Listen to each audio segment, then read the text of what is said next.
everyone, I'm Chris Truitt. I'm a freelance videographer in Central Texas, and I recently purchased the Panasonic S1H. I wanted to give my first initial impressions and thoughts on the camera since I just purchased it and it's a brand new camera, and I know a lot of people are looking around online trying to get as much information as they can on the camera before purchasing it for themselves.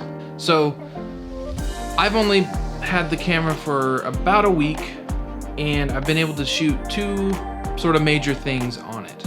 The day after I got the camera, I was able to shoot a wedding on this camera, and the following day I was able to shoot a travel film for me and my wife's 4-year anniversary. If you haven't seen that film yet, it's out, and you can click up here on the card to go and watch that film, or you can click in one of the links down in the description and it'll take you to watch the film so you can see some of the footage from the camera. Now, those are two totally different things, similar in some ways as it's more documenting, but it's just two totally different environments.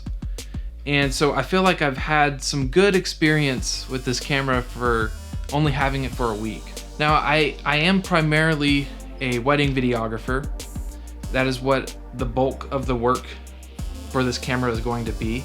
I do shoot some other things, like I said, like travel stuff, real estate, corporate advertising kind of things, but weddings will be the primary focus for this camera. So as far as I can tell, this camera is going to be an absolute beast for a wedding videographer. It's got basically everything you could want and then some. The main thing that drew me to this camera for wedding videography is the 4K 60. Now, I know other cameras have 4K 60, but there's just something about this camera, all the different specs, the colors, basically just the whole package really drew me to this camera. But what I was really looking for was 4K 60. Now, this does have a Super 35 crop for the 4K 60, which is a little bit of a bummer seeing as it is a full frame camera, but just having 4K 60 and coming from cameras that didn't have it, it's a blessing to have. So I came from shooting on what I'm shooting on right now, which is the Sony a7S II, which can shoot 4K up to 30 frames per second. But I really wanted to move to having all my wedding films, all my different levels of packages being 4K. Because currently I offer a 1080p and 4K packages. So having this camera, I can now successfully offer 4K for all of my films. So in the past, I was having to do some weird either optical flow on the 4K 30p footage, or I was having to upscale 1080p footage into 4K, which isn't technically 4K, and I just didn't want to be offering that when I couldn't give true slow motion. Because as you may or may not know, slow motion is such a big factor when it comes to shooting weddings. If your wedding film doesn't have slow motion in it, is it really a wedding film? I know that's not 100% true, but it is such a big thing to have in the wedding industry. Not having 4K 60 has really been something that's hindering my films, I feel like. The other big ticket spec on this camera that everyone is looking at it for is the 6K. And I can tell you that this 6K, it's beautiful. It's so amazing to have a camera that can shoot 6K. I don't think anyone thought that in 2019 we were gonna be having 6K cameras on the market and ready to purchase. And here we are. There is different flavors of 6K in here, if you will. There's the true full 6K, which is a 3:2 aspect ratio, which I think is absolutely gorgeous. And I kind of want to shoot a short film just in 6K 3:2. I just love that almost square aspect ratio. It makes me feel like I'm looking like at a picture frame or something like that. But there's the 5.9K and I believe 5.4K to sort of get some different frame rates in there. I was mainly shooting on 5.9K 30 frames per second so that I could slow it down just a tad if I needed to in post. Those are the main two resolutions that I was shooting at this past weekend at the wedding and on my travel film, which was the 5.9K 30 frames per second and the Cinema 4K 60 frames per second. So now I'll tell you kind of how I was shooting both of these different things. I basically had a camera strap, a Peak Design camera strap. They're amazing camera straps. And I basically just attached it to my body, just kind of slung over like Chewbacca, and whenever I wanted to use it, I just pull it up and handhold and pull focus, get the shot, and it just worked flawlessly. And looking back at the footage, the IBIS is amazing in this camera.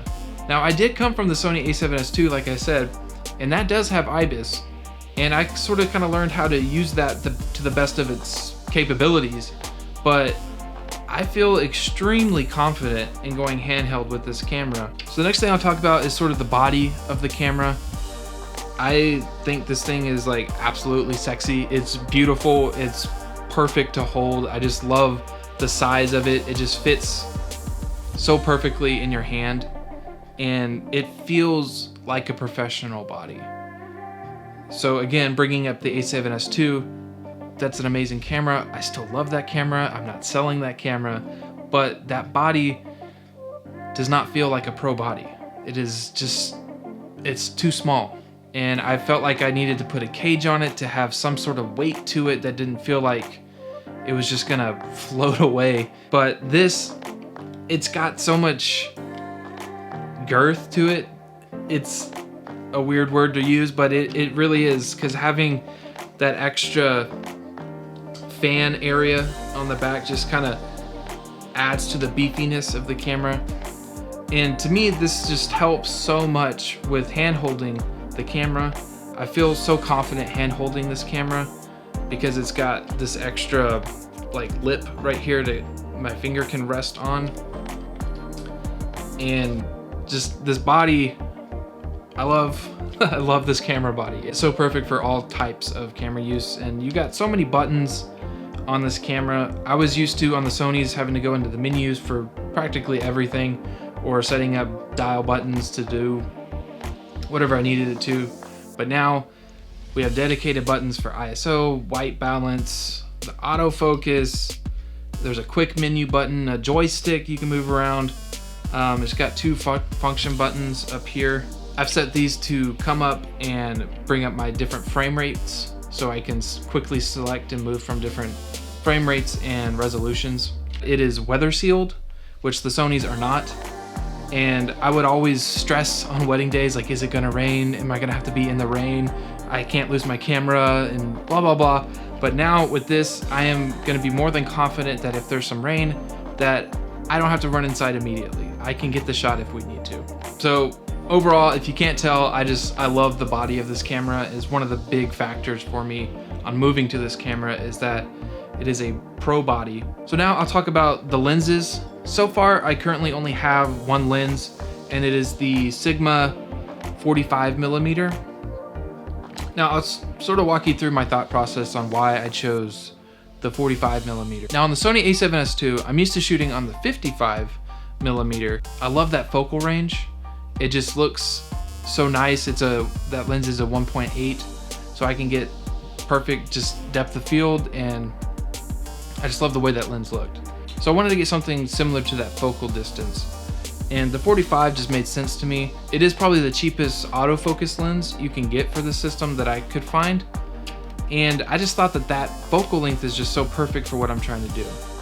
So on full frame, it's a little bit wider than a 50, which is not bad, because if you're shooting 6K, which is full frame, you could zoom in on a 4K timeline and get that 50 focal length, or even farther, and the quality not degrade. And then when I'm shooting 4K 60 in a Super 35 mode, it's not incredibly tight. But I will say that is one downside that I didn't see coming as much, and I thought wouldn't be that big of a deal.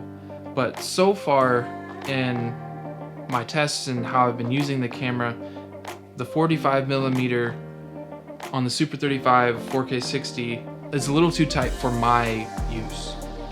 I probably will buy the kit lens, or it was a kit lens for the S1, but the 24-105, that looks like a perfect all-around lens. So I'm definitely gonna pick that up and try it out and see how it fits my shooting style. But so far, this 45, the Sigma 45 has been an amazing lens to start out on, and having the 2.8 is super nice. And honestly, the focal distance really isn't that bad. Like on the Sony, the 55mm, I'm used to it being like 1.5 feet or something ridiculous. So I can get pretty close to the subject and get a really nice blurred background. So those are my sort of initial experiences and thoughts on using this camera for the first week that I've had it.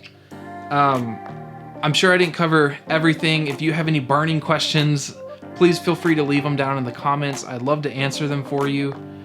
Also, if you haven't seen my recent travel film that was shot on the S1H, you can click the card up above or the link down below. That should be there, and you can see some of the footage from this camera. It's absolutely beautiful, and I would definitely love for you to check out that film. Feel free to like the video. It lets me know that you like the video.